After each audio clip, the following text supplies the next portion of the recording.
Buongiorno e ben ritrovati con Focus TG, buon sabato. Anche oggi tante le notizie che vi forniremo dal territorio, da tutto il nord-est, la cronaca, la politica, l'economia, l'ambiente. Fra pochissimo ci collegheremo anche con Valentina Visentin, la nostra inviata a Ponte San Nicolò, perché stanno per terminare i funerali di Adriano Scandellari, la vittima della strage di Suviana, lutto cittadino nel piccolo paese del Padovano, tantissima gente per l'ultimo addio. Fra poco ci collegheremo proprio con lei. Prima però andiamo a Vicenza con la cronaca degli attimi di paura e di violenza vissuti a Schio, un bandito armato di coltello che fa irruzione in una tabaccheria e nella colluttazione con il titolare viene ferito. Per noi proprio di fronte alla tabaccheria c'è Daniele Garbini insieme a Simone Squarcina. Daniele, buongiorno.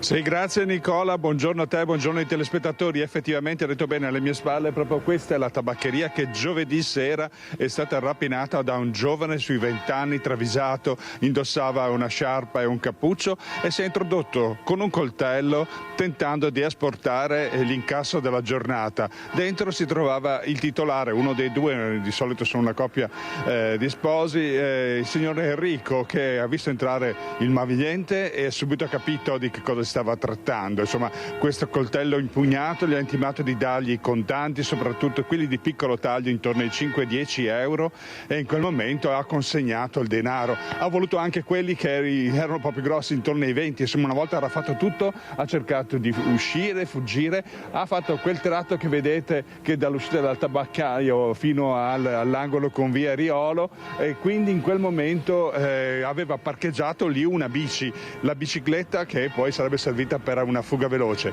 A quel punto il tabaccaio però in qualche modo ha reagito, ha rincorso il ladro e ha cercato proprio di farsi restituire il maltolto. Insomma, nella colluttazione è caduto a terra, si è ferito ad un braccio, per fortuna lievemente, qualcosa è riuscito a strappare. Il ladro però è riuscito comunque a inforcare la bicicletta e a fuggire. In questo momento è ancora a caccia al responsabile. In qualche modo i titolari della bicicletta, i proprietari della bicicletta sono riusciti a dare indicazioni ai carabinieri, che stanno ancora in questo momento cercando questo ragazzo. Noi abbiamo avvicinato questa mattina il tabaccaio, che abbiamo visto che accoglieva i clienti, molti si sono anche avvicinati, perché un fatto del genere non era mai successo in tempi recenti. Insomma, c'è solidarietà in paese. E sentite cosa ci ha risposto il signor Enrico Cavaliere. Con questo restituisco la linea. Non era mai successo, è entrato questa persona con il coltello, è subito venuto dietro al banco, si è fatto consegnare i soldi dell'incasso. Quando è uscito poi, diciamo, l'ho rincorso gridando praticamente soccorso. Quando ha girato l'angolo, ha inforcato la bicicletta, ho preso un po' di coraggio, l'ho rincorso, ho preso la bicicletta, in quel momento siamo caduti, io ho avuto un po' di ammaccature e lui in quel momento in cui è fuggito ha perso una parte della refurtiva ed è fuggito a piedi. È intervenuto un ragazzo che abita lì di fronte a rincorrerlo, però so che non è riuscito a prenderlo. Ho chiamato subito il 112 e guarda, in 2 minuti erano qua, quindi hanno svolto un lavoro veramente, anche da quel che ne so, anche nei momenti successivi molto, molto buono, professionale. Senti una cosa, ci vuole coraggio comunque a reagire. No. Come è stato quei momenti lì, le racconti? No, allora, per quel che mi riguarda io sono stato sempre tranquillo. Diciamo che un po' il giorno dopo, ripensandoci, è stato un discorso un po' diverso a livello di tensione, però in quei momenti lì sono stato tranquillo e forse quello che mi ha un po' aiutato anche a questa reazione insolita, però ecco. Lo rifarebbe? Non lo so, dipende dalla condizione.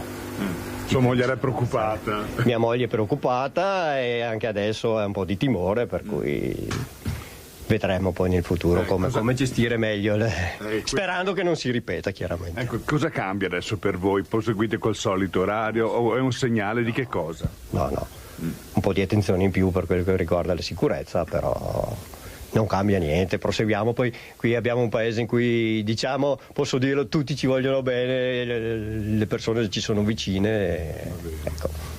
Ecco, e abbiamo visto proprio questo, anche stamattina qui eravamo, sono avvicinati, una buona parola, insomma, cosa le dicono? Veramente, ma sono solidari, mi fanno coraggio, chiedono come sto, chiedono l'accaduto, ecco. Sappiamo che i carabinieri sono già sulle tracce del responsabile o il presunto tale. Sì.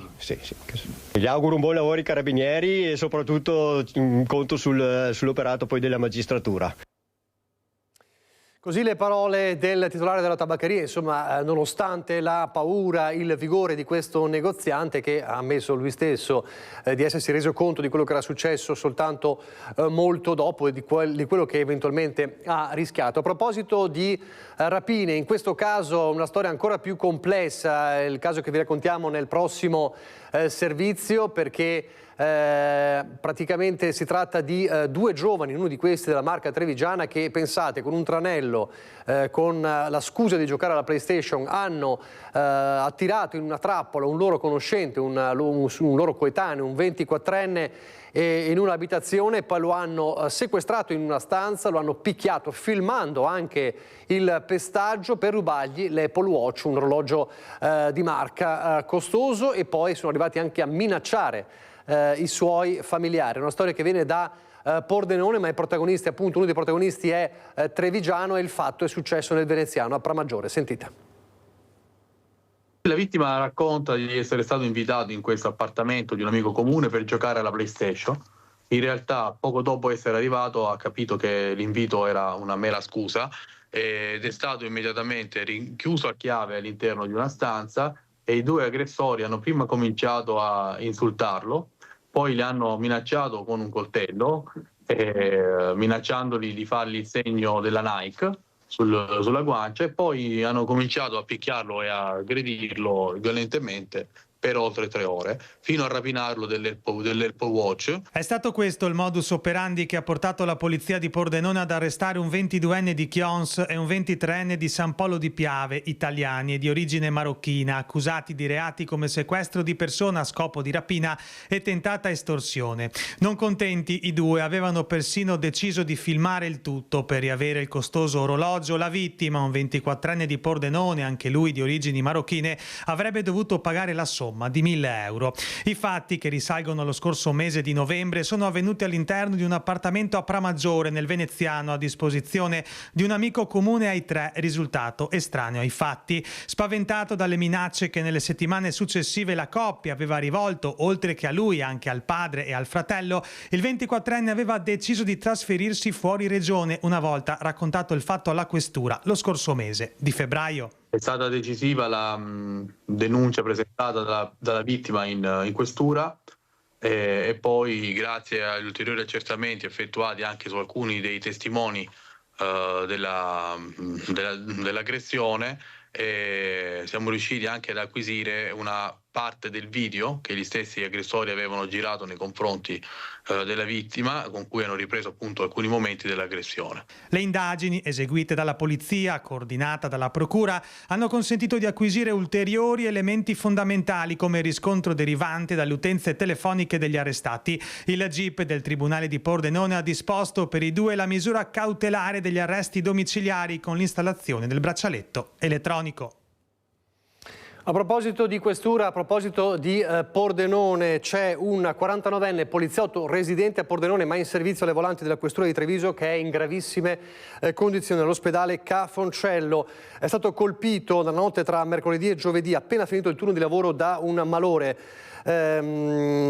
appunto che l'ha portato in terapia intensiva. L'ha trovato dopo qualche minuto un collega che era appunto con lui in turno, che si era assentato per andare a fare rifornimento poco distante. È stato il primo a soccorrerlo insieme agli altri colleghi e a dare l'allarme al SUEM 118. Dopo lunghe operazioni di rianimazione, il poliziotto è stato trasportato al Ca' Foncello, si chiama Stefano Del Piero, e rimane ricoverato in terapia intensiva con prognosi riservata. Un dramma che ha ovviamente scosso tutta la questura e le forze dell'ordine trevigiane. Dicevamo, il turno di pattuglia era stato tranquillo, non c'erano stati problemi, poi poco dopo la fine del turno si è accasciato, colpito da questo malore, ed è ricoverato in gravissime condizioni all'ospedale Ca' Foncello. Ancora la cronaca, bastonate e cinghiate all'ex compagno arrestato dalla polizia, un 25enne, l'intervento a Padova. È È stato lui stesso nel cuore della notte a chiamare il 113 dicendo che c'era una persona molesta che non voleva andarsene da casa sua, ma quando la volante della questura è arrivata in via Minio nel quartiere Arcella ha trovato un uomo, un 25enne italiano, all'interno della sua abitazione, mentre in auto terrorizzata c'era una sua coetanea che agli agenti ha raccontato di essere stata aggredita a bastonate e cinghiate proprio dal 25enne.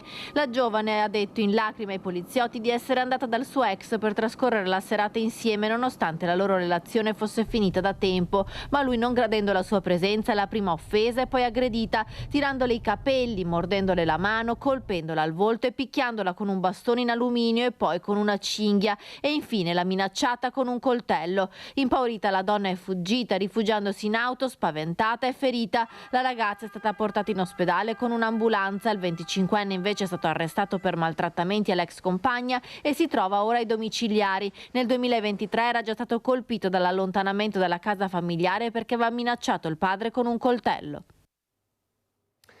Torniamo a Vicenza, un incidente che poteva avere anche gravi conseguenze che ha seminato il panico in centro città.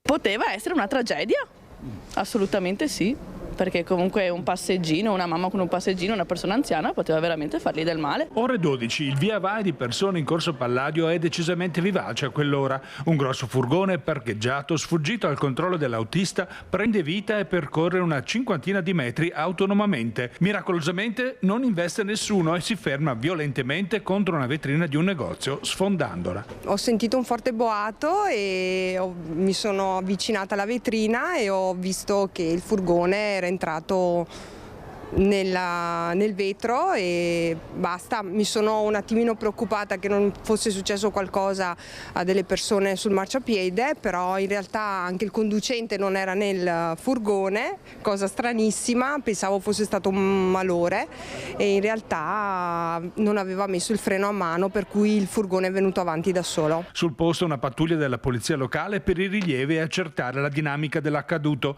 Quello che sorprende tutti è che nessuno si è fortunatamente fatto male. Un furgone di quelle dimensioni poteva creare grossi guai. È andato a fare la consegna, soltanto che dopo è venuto giù dritto senza conducente e aveva inserito la marcia, ha scaricato il furgone, si è sganciata la marcia e il furgone ha preso il via. No, nessuno è stato coinvolto e non c'erano né passeggini né bambini e questo mi ha rincuorato perché di solito si fermano sulla vetrina per osservarla e invece...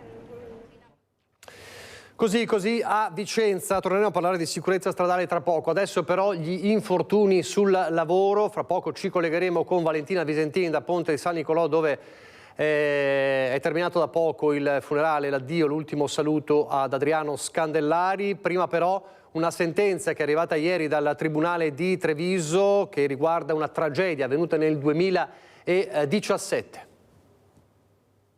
2 condanne e una assoluzione. Si è concluso il processo per la morte di Lorenzo Brisotto, 49 anni trevigiano, che lavorava presso le distillerie di Monastier. Una tragedia avvenuta nel settembre del 2017 nella fabbrica di via Pralongo, una succursale della sede operativa della Nardini Grappa di Bassano.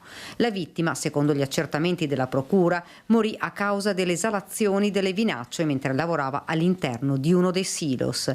Il dipendente, soccorso dai colleghi, venne rianimato sul posto e poi trasportato d'urgenza in ospedale. Rimase in fin di vita per qualche giorno. Il decesso avvenne a causa dell'intossicazione dai vapori. Per questo infortunio sul lavoro furono indagate 3 persone. Ora è arrivata la sentenza. Condannati per omicidio colposo e mancato rispetto delle norme sulla sicurezza a 1 anno e 4 mesi il presidente del Consiglio di amministrazione e legale rappresentante Angelo Nardini ed il direttore dello stabilimento dove avvenne la tragedia, Andrea Manzoli. Assolto invece il responsabile della sicurezza, Renato Mazzeracca. Presenti in aula la moglie e la figlia della vittima. Ora si attendono le motivazioni della sentenza, poi con tutta probabilità i legali di Nardini e Manzoli presenteranno il ricorso in Corte d'Appello. E allora i morti sul lavoro. Il Veneto è stato colpito dalla tragedia di Suviana con la tragica fine di Adriano Scandellari. Da poco si sono conclusi i funerali, il lutto cittadino a Ponte San Nicolò. Valentina Visentini, buongiorno. Sì, Sì, buongiorno. Il feretro di Adriano Scandellari si è appena allontanato dalla chiesa di Ponte San Nicolò per raggiungere il cimitero dove verrà sepolto, accompagnato dalla moglie Sabrina, dalle 2 figlie, dal fratello Don Leonardo, dalla sorella e da tantissimi amici, colleghi e tutto davvero il paese di Ponte San Nicolò, che vedete ancora alle mie spalle si è fermato qui sul sagrato della chiesa, che per l'occasione era stato allestito con oltre 1500 sedie e un maxi schermo per dare la possibilità a tutti di seguire questo addio, il lungo addio ad Adriano, una persona stimata da tutti in paese per il suo impegno in parrocchia, per la sua grande competenza, per la sua umiltà, per il suo esempio. Queste le parole anche usate da Don Daniele Cognolato, il parroco di Ponte San Nicolò, che abbiamo sentito visibilmente commosso perché di Adriano era un grande amico e anche nei giorni immediatamente successivi alla tragedia ci aveva detto come con Adriano fosse solito confrontarsi. Adriano, che è stato descritto come un uomo di grande ragione, puntiglioso, scrupoloso, pronto ad ascoltare e a parlare solo dopo aver attentamente pesato le parole, ma un uomo allo stesso tempo di grande fede. Nel toccante ricordo fatto all'inizio dell'omelia c'è stato anche un momento, un ricordo particolare fatto da Don Daniele, che ha detto: nel giorno in cui mercoledì abbiamo chiuso la bara di Adriano e salutato per l'ultima volta il suo volto, nello stesso momento un fulmine ha colpito il campanile della chiesa di Ponte San Nicolò, mandando fuori uso l'orologio, quell'orologio che Adriano era solito regolare. Questa è una storia raccontata all'inizio della lunga omelia, che è stata scelto il Vangelo dei discepoli di Emmaus proprio per raccontare la resurrezione di Gesù e anche paragonando appunto la figura di Adriano.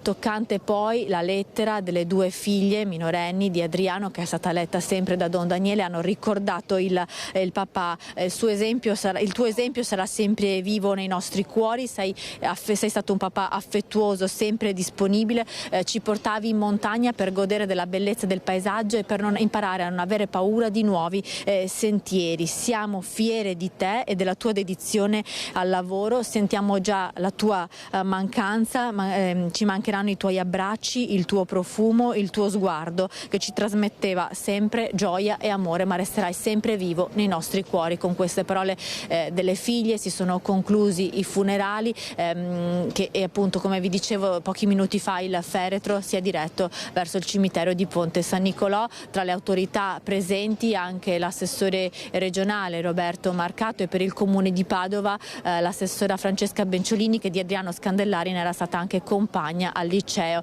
Presente anche una delegazione di Enel e tanti colleghi che hanno ricordato l'impegno e la precisione, la bravura di Adriano, che come ricorderete era stato insignito qualche anno fa della Stella al merito del lavoro anche dal Presidente della Repubblica Sergio Mattarella. E ovviamente durante i funerali anche un pensiero a tutte le altre vittime sul lavoro e in particolare a chi ha perso la vita nella tragedia di Suviana con l'esplosione della centrale idroelettrica. Da Ponte San Nicolò è tutto, linea allo studio. Grazie a Valentina Visentin. Torniamo nel Vicentino. Alimenti scaduti sequestrati dai carabinieri di Thiene in un bar di Zanè. 12 kg di alimenti scaduti sequestrati dal nucleo antisofisticazione dei carabinieri di Padova in un bar di Zanè, nell'ambito di un servizio coordinato di controllo del territorio avviato dai militari di Thiene. Durante gli accertamenti nel locale, gli uomini dell'Arma hanno rinvenuto prodotti alimentari con data di scadenza già ampiamente superata. Merce tutta posta sotto sequestro amministrativo. Il titolare del bar è stato sanzionato con una multa di 2.000 euro. A Mestre invece, lo vediamo dal sito del Gazzettino, carne di tartaruga servita al ristorante cinese, scatta il sequestro dei vigili, quindi anche in questo caso un intervento di salute alimentare. Ma a Mestre il problema non è solo questo, a Mestre il problema è di spaccio, di risse, di una movida appunto molto violenta che provoca la desertificazione del commercio in centro. Anna Maria Parisi in collegamento in diretta, buongiorno Anna Maria.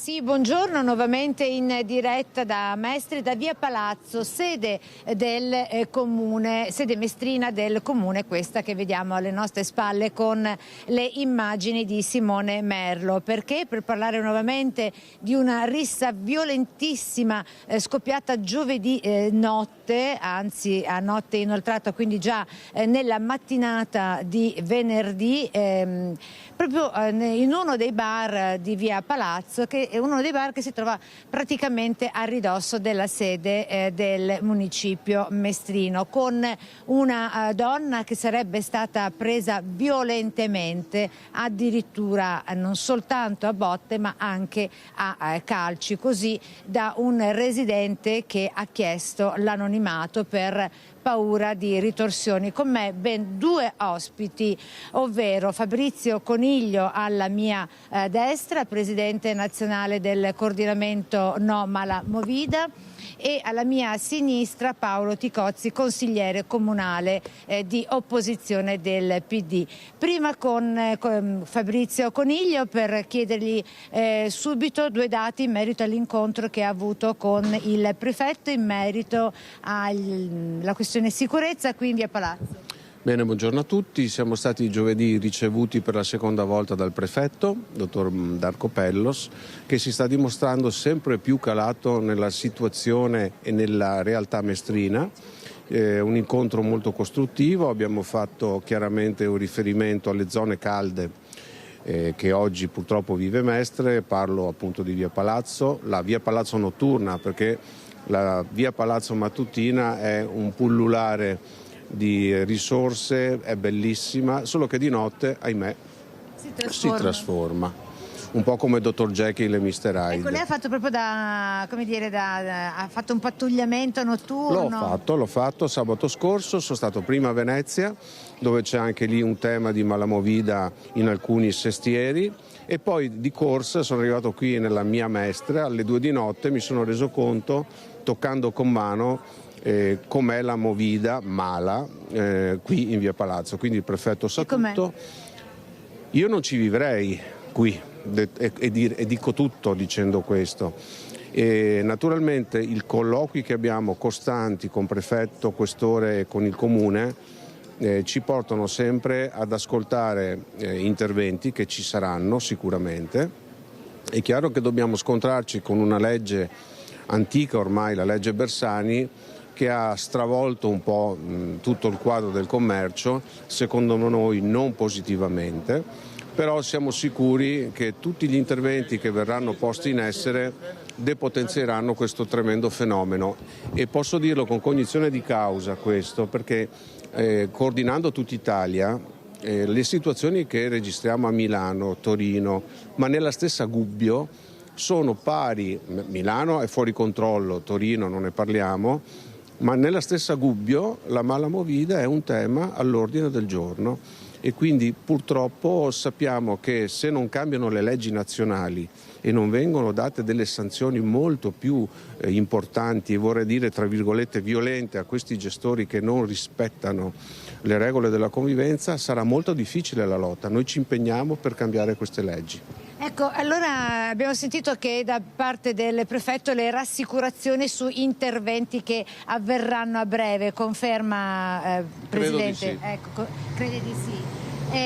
Anche con grandi sanzioni, perché quando si tocca il portafogli... Ecco, allora, voi sapete che le sanzioni oggi sono modeste, però dopo 3 segnalazioni il bar può essere chiuso, quindi c'è una prima sanzione di 3 giorni, una seconda di 15 e poi c'è la chiusura del bar. Se c'è musica dopo le 23, se c'è la mescita di alcolici minori, che è un reato, 659, e io quella sera ho visto tanti ragazzi che sicuramente non avevano la mia età, che bevevano alcol. Sì. Grazie Fabrizio Coniglio. Brevemente con Paolo Ticozzi, consigliere comunale del PD, qual è la situazione qui in centro storico, dove tra l'altro con questa movida selvaggia ed episodi di criminalità, con l'ultimo ricordiamo accaduto giovedì scorso con una donna che è stata violentemente aggredita intorno tra le 2 e le 3 del mattino proprio in un bar accanto al municipio di Mestre, dove ci troviamo noi,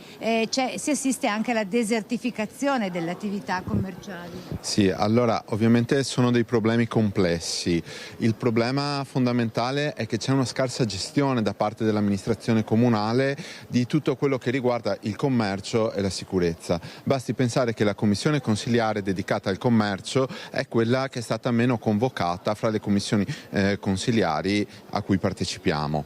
Un'altra cosa importante da dire è che noi abbiamo fatto delle proposte per la gestione, ad esempio quella del sindaco della notte, che in alcune delle grandi città europee è stato attuato per tentare di fare anche dei lavori di mediazione fra commercianti, residenti e avventori, persone che partecipano alle situazioni notturne. Dall'altro lato c'è una grande scarsità di locali specificatamente dedicati alla vita notturna. Su questo il Comune non sta lavorando, anzi sta peggiorando la situazione con il progetto di città campus in cui si vogliono raddoppiare gli studenti in città, però non gli si danno adeguati spazi anche per il giusto divertimento che ragazzi di 20 anni giustamente vogliono avere, e dopo aver studiato, dopo aver fatto gli esami, ogni tanto è giusto anche che facciano festa. Chi di noi non l'ha mai fatta? Infatti chi non continua anche a farla, anche semplicemente per ritrovarsi. Quindi con questa proposta nuovamente rilanciata da Ticozzi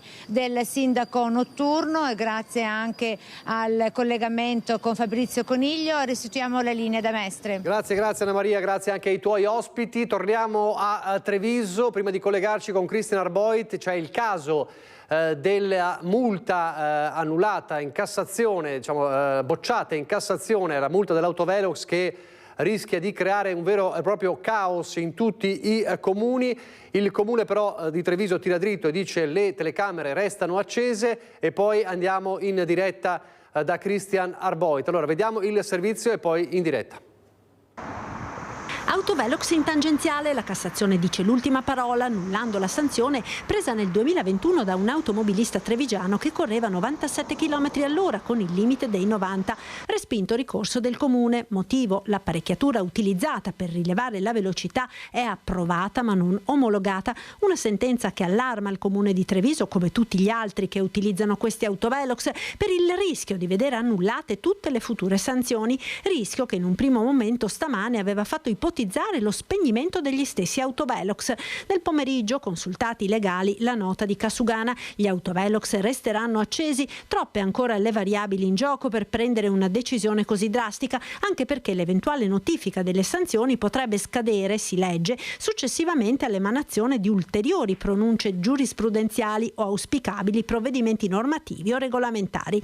Insomma, sul nodo della contesa, e cioè la differenza tra approvazione ed omologazione, rimane ancora un'incertezza normativa che al momento non si sa a quali conseguenze possa portare, anche finanziarie, se si tiene presente che il solo comune di Treviso l'anno scorso ha incassato complessivamente 8 milioni di euro dalle multe. Una sentenza che ci preoccupa molto, una sentenza che ci impedisce di garantire la sicurezza stradale e limitare la velocità in quelle arterie che sono considerate più a rischio, una sentenza che però va analizzata in modo approfondito e che faremo nelle prossime ore, sovrapponendola anche con il nuovo codice della strada, e poi siamo pronti a chiedere un confronto col Ministero delle Infrastrutture per capire come si può agire per garantire i comuni che hanno già emesso un bilancio di previsione, garantire la sicurezza ai nostri automobilisti limitando la velocità senza incappare su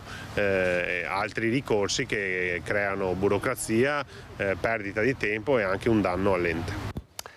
Allora, questa è la vicenda. Si dà il caso che quella persona che ha superato i limiti 97 invece che 90 è lo stesso avvocato che poi ha portato avanti la battaglia legale che è arrivata fino alla Cassazione, ed è in collegamento con il nostro Christian Arboit da Treviso. È così, Christian? Esattamente Nicola, perché qui a Treviso si è scoperchiato un vero e proprio vaso di Pandora, lo avete capito dal servizio, del resto è la prima volta che la Corte di Cassazione, quindi il Supremo Giudice, il terzo grado di giudizio, si esprime su una questione del genere, su questa differenza tra approvazione dell'autovelox e omologazione. Diciamo che al Comune di Treviso è andata male perché quell'automobilista è per l'appunto, era ed è un avvocato, l'avvocato civilista tra l'altro Andrea Nalesso. Buongiorno avvocato. Buongiorno. Lei è stato definito in queste ore addirittura l'avvocato del terremoto, perché un terremoto di fatto è quello che si è azionato con il suo ricorso. Sì, non pensavo di scatenare questo terremoto, è stata solo un'iniziativa personale relativa a un episodio che mi è accaduto personalmente, quindi a una multa che avevo preso in tangenziale, e quindi ho verificato che in effetti la strumentazione non rispondeva ai requisiti di legge, e quindi ho ritenuto solo di coltivare ricorso nel mio interesse, ma non volevo certamente scatenare quello che poi è accaduto. Non era una battaglia generale, lei è partito da legale, ovviamente dal codice della strada che prevede sia l'approvazione del dispositivo, dell'autovelox in specie, sia appunto l'omologazione. Entrambe sono condicio sine qua non per l'efficacia dell'autovelox. Sì, la legge prevede espressamente che l'autovelox debba essere sottoposto a due specifiche e autonome procedure, una procedura propedeutica preliminare di approvazione, ma soprattutto una procedura tecnica di omologazione del prototipo che tenda a verificare se la strumentazione è idonea ad essere messa nel mercato e sia plausibile, sia in grado di effettuare delle rilevazioni con precisione e adeguatezza, quindi per la tutela anche degli stessi automobilisti ovviamente. E questo lo prevede il codice della strada, mentre una circolare del MISE, del Ministero dello Sviluppo Economico di qualche anno fa, invece dice che appunto sono alternative, però parliamo di una circolare amministrativa contro quella che è una legge. No, c'era a dire il vero un parere del Ministero dei Trasporti di qualche anno fa che prevedeva una equipollenza dei due termini, pro domo propria ovviamente, la Corte di Cassazione ha ritenuto che questa disposizione debba essere superata dalle norme di legge, chiaramente. Quindi questa equipollenza non c'è? Questa equipollenza non c'è, sono due procedimenti distinti ed autonomi che devono essere affrontati entrambi. È chiaro che qui appunto lo abbiamo definito un vaso di Pandora, lei ha scoperchiato un vaso di Pandora che potenzialmente può interessare non solo il comune di Treviso, non solo i comuni veneti, ma centinaia e centinaia di comuni lungo tutto lo stivale. Questo è. Sì, devo dire che è una questione, lo sanno benissimo le autorità, che era sul tavolo dei giudici già da diversi anni, non è una questione nata adesso, forse è la prima volta che viene posta all'attenzione della Corte di Cassazione, ma sono diversi anni che diversi automobilisti, diversi soggetti privati hanno ritenuto di adire su questo punto le autorità giudiziarie. Mi auguro che venga trovata una soluzione nell'interesse di tutti, questo certamente, perché la soluzione deve essere trovata e anche al più presto. Che cosa si sente di dire il sindaco Mario Conte, che ha espresso preoccupazione anche in veste di presidente dell'ANCI regionale? Sì, mi sento dire che la preoccupazione va condivisa, nel senso che la condivido anch'io e ritengo che proprio per questo si debba trovare una soluzione veloce e rapida, perché gli autovelox sono uno strumento che sì, senz'altro devono essere utilizzati, ma devono essere utilizzati ai sensi di legge. Lei a questo punto avrà indietro la somma, lei non ha mai pagato la multa, perché in questi casi bisogna sempre... No, non l'ho pagata, ovviamente no. Pagate, quindi non la pagherà a questo punto? No, non la pagherà, certamente no. E che cosa consiglia di fare da legale ai telespettatori a casa che hanno una multa per eccesso di velocità? Ma in questo momento qua ovviamente dipende anche dall'ammontare della multa, chiaramente, tuttavia bisogna essere sinceri che questa situazione qua è una situazione critica che pone l'automobilista nelle condizioni di adire l'autorità giudiziaria e di ottenere sicuramente un risultato favorevole. Ecco, quindi insomma, come vedi caro Nicola, i risvolti sono davvero innumerevoli. Grazie Andrea Nalesso, avvocato Andrea Nalesso, per la chiarezza. È uno tsunami, anzi la tempesta perfetta. Abbiamo parlato di autovelox da inizio anno, Fleximan. A proposito, lei si sente un po' un Fleximan legale, avvocato? Non propriamente, ma diciamo che ho agito senz'altro nella legalità. Su questo? Non c'è dubbio.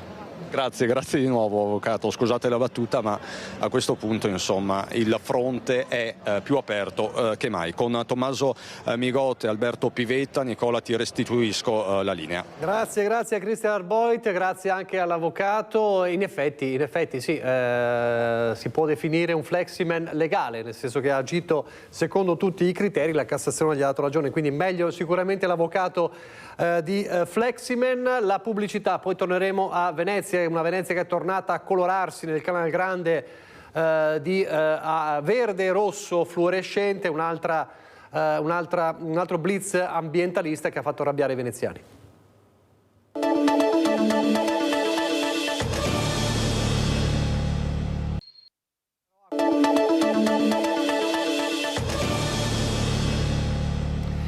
Di nuovo in diretta con Focus TG. Lo dicevamo prima della pubblicità, ieri un blitz ambientalista ancora una volta nel mirino l'acqua del Canal Grande, guardate.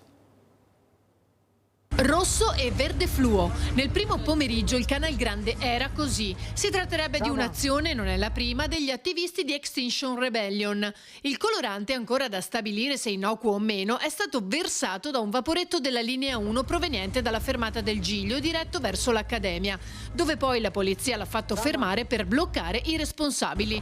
2 turisti francesi che probabilmente hanno approfittato del richiamo mediatico esercitato in questi giorni dalla Biennale d'Arte. Non è la prima volta che l'acqua nel Canal Grande cambia colore così. Un altro episodio risale a maggio 2023, quando di domenica mattina una grossa chiazza verde fluo è comparsa all'altezza del ponte di Rialto, per poi espandersi nei canali vicini. Si trattava di fluoresceina, un colorante in polvere solitamente utilizzato come tracciante nelle fognature. Un terzo episodio a dicembre 2023, sempre per mano di Extinction Rebellion, che oltre a Venezia agì in altre città per denunciare quello che definirono il fallimento della leadership mondiale nell'affrontare la crisi climatica. Azioni però fine a se stesse, secondo uno dei cittadini più attivi nella protezione della città. Diciamo che è un altro uso della città, come tanti la usano per tante altre cose, per i propri scopi. Ma capisco che tecnicamente Venezia si presta a questo. Se vogliono fare delle proteste, che le facciano in modo diverso, che creino dei tavoli di discussione e portino la protesta in altri livelli, a un livello successivo, ecco, perché ok, abbiamo capito che fate il blitz, ne parlano tutti, andiamo sui giornali, sì, bello, però bisogna che comincino un po' a concretizzare un po' l'azione. Allora, come proteggere Venezia, ad esempio, dall'invasione dei turisti? Lo sapete, sta per scattare il contributo d'accesso e ci sono polemiche su questo. Vediamo intanto come sta andando il livello di numeri.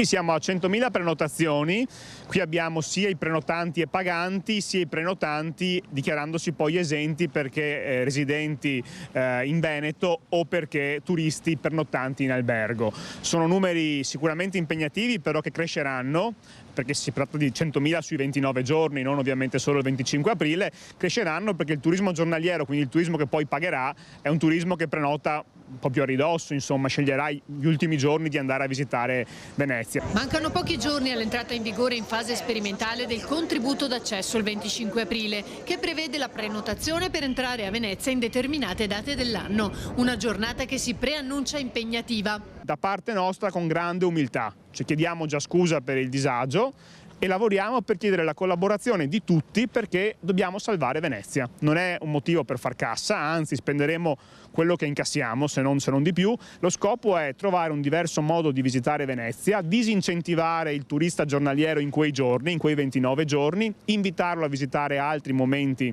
dell'anno Venezia e sapere noi in anticipo quanti turisti arriveranno a Venezia quel giorno, in modo da impostare anche trasporti, sicurezza e pulizia in base ai numeri attesi. È una rivoluzione che però deve essere ovviamente portata avanti insieme e migliorata passo passo. A partire dai controlli e dal personale che sarà d'aiuto a chi dovesse trovarsi impreparato. C'è molto personale che avrà la funzione di informare, cioè raccontare in Piazzale Roma, in stazione o Riva degli Schiavoni ai turisti che stanno per entrare a Venezia che esiste il contributo d'accesso e che devono farselo. Tra l'altro con l'app possono farselo anche poco prima di entrare in città, molto velocemente. Poi c'è un livello di controllo, quindi chi accede a Venezia potrà essere controllato a campione. Gli verrà chiesto: scusi, sa che c'è il contributo, ha scaricato il contributo, è esente, mi dimostri il contributo, il QR code di esenzione, oppure invece può dire non sapevo, e in quel caso, se l'atteggiamento è di effettivamente uno che non sapeva, viene invitato a farselo. Se si vede che era qualcuno che voleva veramente entrare a Venezia facendo il furbo, sapendo la regola eccetera, è soggetto anche a multa.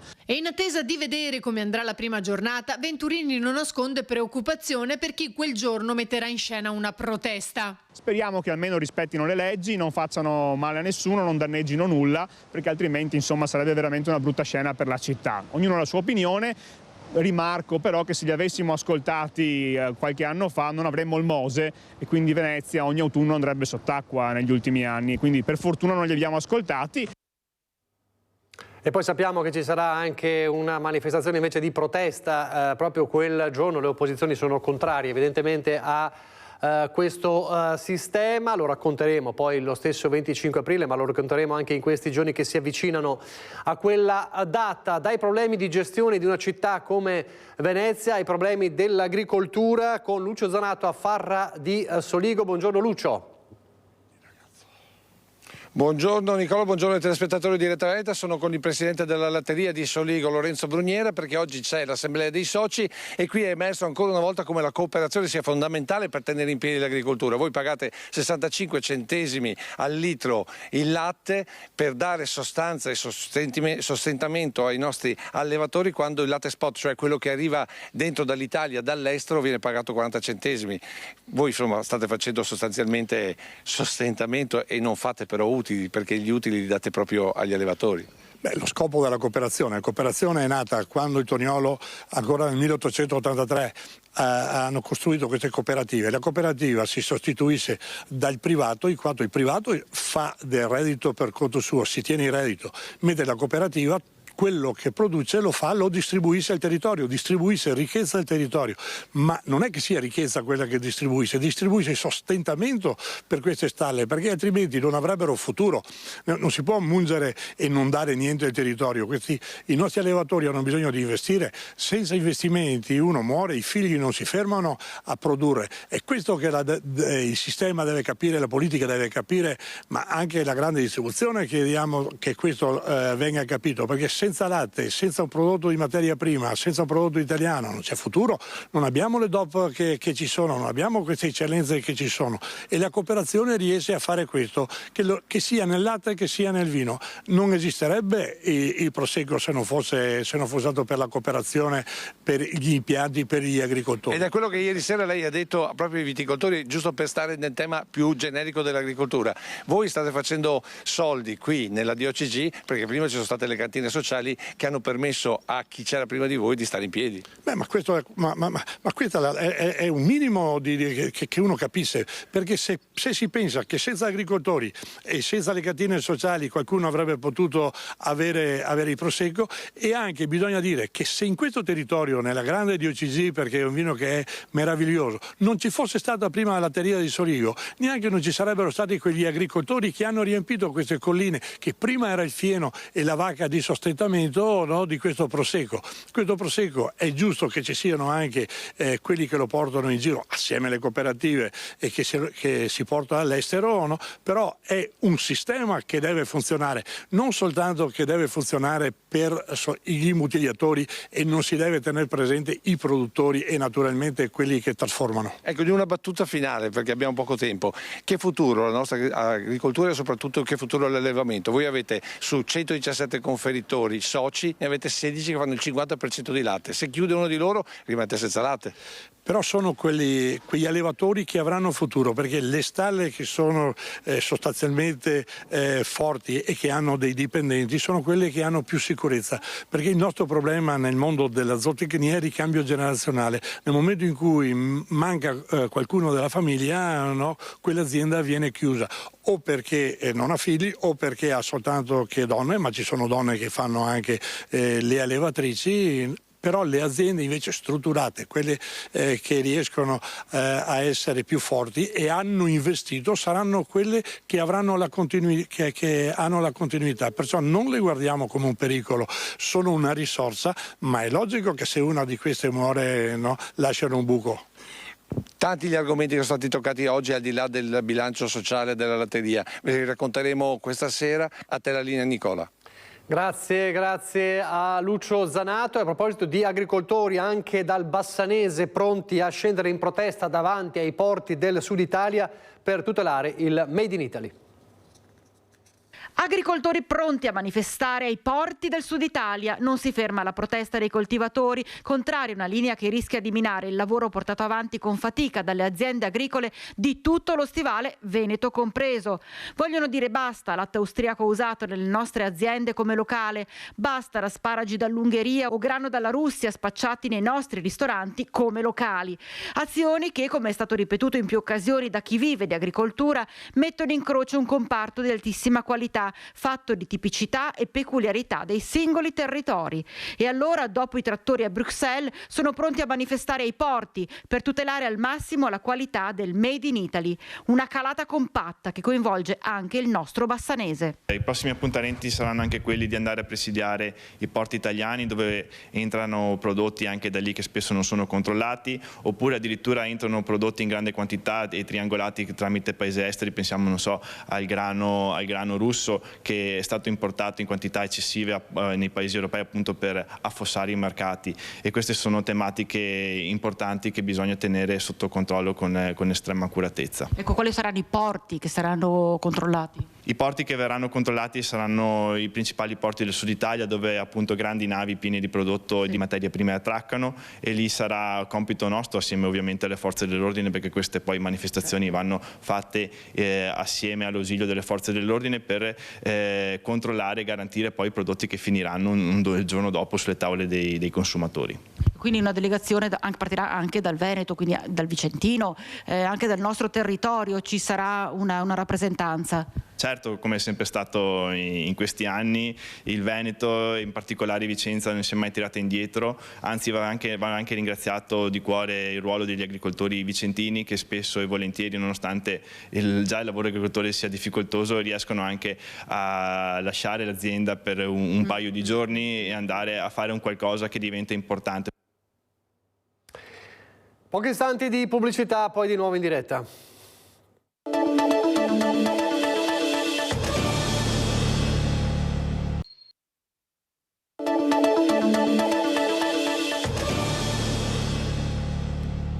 Di nuovo in diretta, l'ultima parte di Focus TG. Ripartiamo da Vicenza. Scarsa sicurezza stradale, mancanza di aree verdi, riorganizzazione discutibile degli edifici scolastici sono i temi emersi nell'assemblea dei residenti del quartiere San Francesco.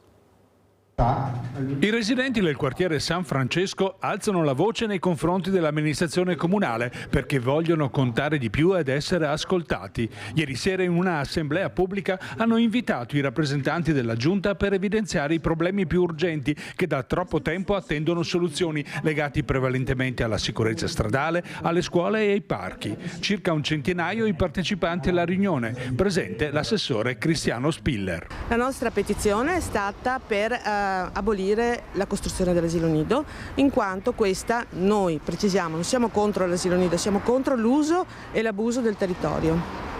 Questo edificio verrà costruito sull'ultima area verde del quartiere. Noi di cemento siamo saturi, ci sono le strade che non sopportano più il traffico e questa costruzione porterà ulteriore traffico, mancanza di sicurezza delle strade e soprattutto noi non avremo più dove verde da calpestare. È inutile andare a distruggere ancora dei parco giochi nati per il benessere del bambino per andare a costruire quello che già noi ad oggi abbiamo. Quindi basta costruire, diamo dei fondi per rimettere a nuovo le le scuole che abbiamo. Noi siamo 3 esercizi commerciali e di 3 abbiamo 2 parcheggi che molte volte sono occupati dai residenti e quindi come se non ci fossero. Non c'è neanche collaborazione perché ci sono altri negozi di vicinato che purtroppo quando si ferma un cliente davanti al loro negozio viene redarguito in maniera abbastanza cattiva, diciamo. È tutto qua, non abbiamo parcheggi. Poi la cosa importante è soprattutto questa parte qua dove ci sono le strisce, la fermata, le strisce pedonali e la fermata dell'autobus. Lì la fermata dell'autobus, l'autobus si ferma, le persone attraversano, però le macchine che sorpassano l'autobus perché è fermo non si accorgono che le persone stanno attraversando. E quando chiudono le sbarre si formano macchine fino qua davanti che c'è un inquinamento impressionante. La gente per fare 20 metri, 30 che sta anche un quarto d'ora perché è una roba impossibile. Diciamo che l'assessore Spiller ha risposto in maniera esaustiva a tutte le richieste dei cittadini. Adesso sarebbe anche ora di iniziare a vedere qualche risultato da ciò che è nato da queste assemblee, quindi noi cittadini stiamo aspettando che l'amministrazione inizi ad agire oltre che a parlare. Tra i problemi anche quello dell'edilizia scolastica, avete sentito a Vicenza, a Treviso ieri si è fatto il punto sull'edilizia scolastica e sui lavori dell'edilizia scolastica nella città, con gli investimenti, tanti investimenti, ma c'è comunque un problema che riguarda le poche classi e quindi la necessità di accorpamento, quasi ormai una certezza. Vedere delle scuole aperte con 1/2 classi francamente è abbastanza immorale anche da un punto di vista della gestione dei costi. Siamo perfettamente consapevoli che entriamo nella sfera delle abitudini delle famiglie che molte volte scelgono anche dove andare ad abitare in base ai servizi del quartiere e quindi avremo tutti gli accorgimenti, le attenzioni e la sensibilità necessaria per riuscire a riorganizzare i plessi scolastici senza creare troppi disagi alle famiglie. Non più un'ipotesi ma una realtà. La denatalità si fa sentire e secondo le stime a settembre il numero di bambini iscritti alle classi prime saranno in netto calo, motivo che spingerà l'amministrazione a trovare degli accordi con gli istituti e i dirigenti scolastici per studiare come intervenire negli accorpamenti. Ma se da un lato il problema della denatalità colpisce le scuole primarie, dall'altro la provincia sta mettendo in atto diversi interventi sulle scuole superiori del territorio. 7 sono gli interventi, fra quelli in corso e quelli in programmazione, per un importo da 17 milioni circa, che vedranno il primo polo scolastico della provincia di Treviso e quello del capoluogo essere efficientati energeticamente. Messa in sicurezza degli edifici, ampliamenti, miglioramento della classe energetica, spazi rinnovati, più comodi, efficienti e adatti alle esigenze delle nuove generazioni. Sono questi gli interventi della provincia di Treviso sulla sede del liceo artistico, la nuova succursale del Canova, le palestre del Da Vinci e del Ricatti Luzzati, le manutenzioni al Duca degli Abruzzi e al Palladio. Un investimento di quasi 17 milioni di euro, di cui circa 14.000 da risorse PNRR.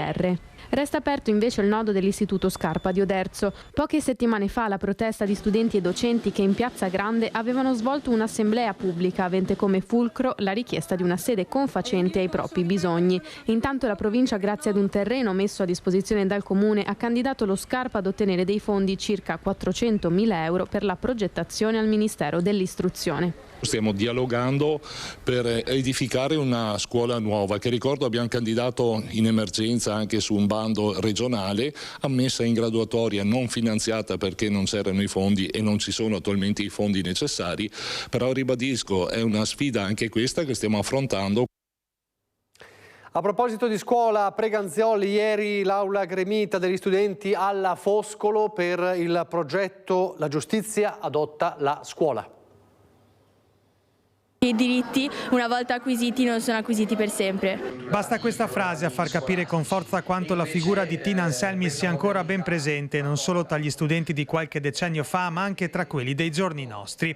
C'erano più di 100 alunni delle classi terze questa mattina nell'aula magna della scuola secondaria di primo grado Ugo Foscolo di Preganziol per il progetto La giustizia adotta la scuola, dedicato all'approfondimento degli anni di piombo. Il progetto è della Fondazione Vittorio Corsi, a cui abbiamo partecipato partecipato vede impegnate 107 scuole in tutta Italia, 6 nel Veneto e 2 nella provincia di Treviso, la nostra che è una scuola secondaria di primo grado e una scuola superiore di Motta di Livenza. La sezione D dell'istituto è stata selezionata nell'approfondimento della figura dell'onorevole ed ex ministro, presidente della commissione parlamentare sulla P2, sfiorata da un attentato nel 1980. Abbiamo cominciato facendo delle brevi ricerche sul terrorismo e sugli anni di piombo, abbiamo visto che il terrorismo si suddivide in terrorismo nero e in terrorismo rosso e poi abbiamo voluto approfondire la figura di Tina Anselmi. Tina Anselmi è stata una donna davvero importante per la nostra azione, perché ha compiuto fin da giovane opere per la giustizia, per esempio entrando nella resistenza come staffetta partigiana,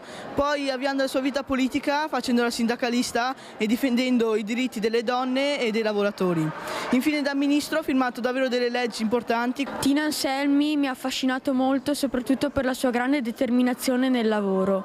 Il progetto a cui stiamo partecipando è molto interessante e ci aiuta a capire un pezzo di storia italiana che molto spesso non viene citata nei programmi scolastici. In sala erano presenti anche Gianna Anselmi, sorella di Tina, e Valentina Magrin, sua nipote. Ricordare il nome di Tina in queste occasioni è sempre una cosa che fa piacere a noi familiari naturalmente, ma anche perché si pensa che il futuro certi valori che lei ha portato avanti vengano sempre più ricordati e valorizzati. Dalla Marca Trevigiana torniamo nel Veneziano. Ieri era l'ultimo giorno della vernice della Biennale d'Arte e c'è stato un momento di tensione tra il sindaco di Venezia Luigi Brugnaro e l'autore dell'installazione al Padiglione Italia durante la visita inaugurale, alla presenza del ministro San Giuliano. Il sindaco, seduto vicino al ministro della Cultura, ha spruzzato a mo' di scherzo un po' d'acqua, pensate, contenuta nel bacino centrale dell'opera, e ha suscitato la reazione infastidita di Massimo Bartolini, l'autore della struttura, che lo ha invitato ad avere maggiore rispetto per l'arte. E poco dopo lo stesso Brugnaro nel discorso ha detto: il Padiglione Italia non mi è piaciuto, e ha ricevuto numerosi fischi, come ha documentato il nostro Lorenzo Maier catturando quel momento proprio del discorso. Guardate. Sul padiglione, l'ho visto adesso, sono sincero, a me non è piaciuto, però non vuol dire questo che sia per forza un attacco all'arte. Credo che l'arte, più si discute, più ci sia anche gioia nel vedere le cose, nel partecipare. Ho visto l'artista che si è arrabbiato perché ho fatto uno schizzo d'acqua, dice che era rispettoso rispetto alla scultura.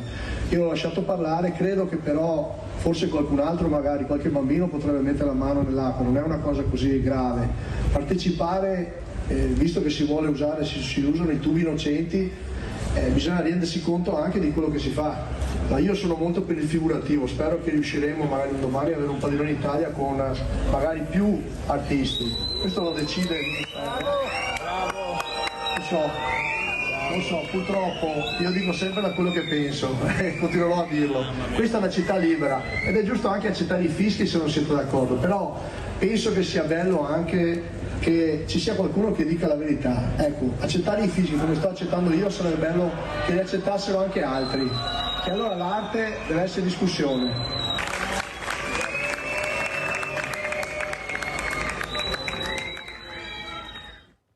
Insomma, il sindaco di Venezia è sempre un po' al centro dell'attenzione anche per questi momenti, e noi prima di salutarci vediamo però un momento di musica e di studenti che si sono ritrovati a Cadonega, al liceo Marchesi, che è un liceo musicale, con lo storico bassista dei Pooh, Red Canzian.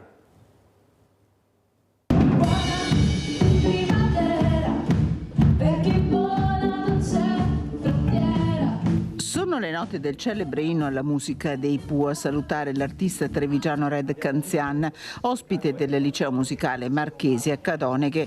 Una mattinata straordinaria in cui giovanissimi musicisti si sono incontrati a tu per tu con un artista a tutto tondo. È stato bello perché abbiamo parlato finalmente di musica.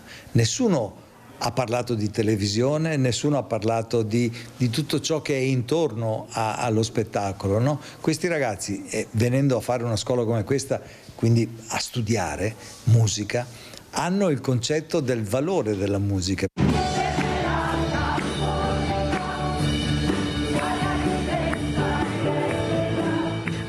farlo intervistarlo Alessandro Fagiuoli, docente di violino del liceo musicale. I ragazzi erano veramente presissimi, non li ho mai sentiti così in silenzio, quindi non era per disinteresse, anzi, e anche così come dire, appassionati.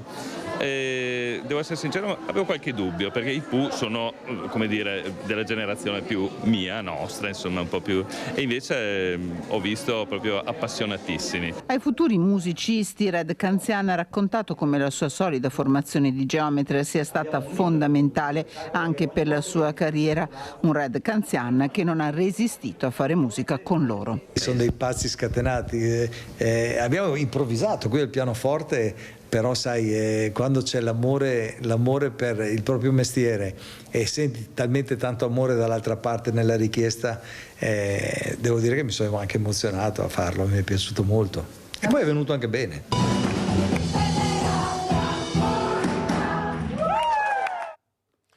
Complimenti a Red Canzian, complimenti ai ragazzi, noi ci fermiamo qui, grazie per averci seguito, arrivederci.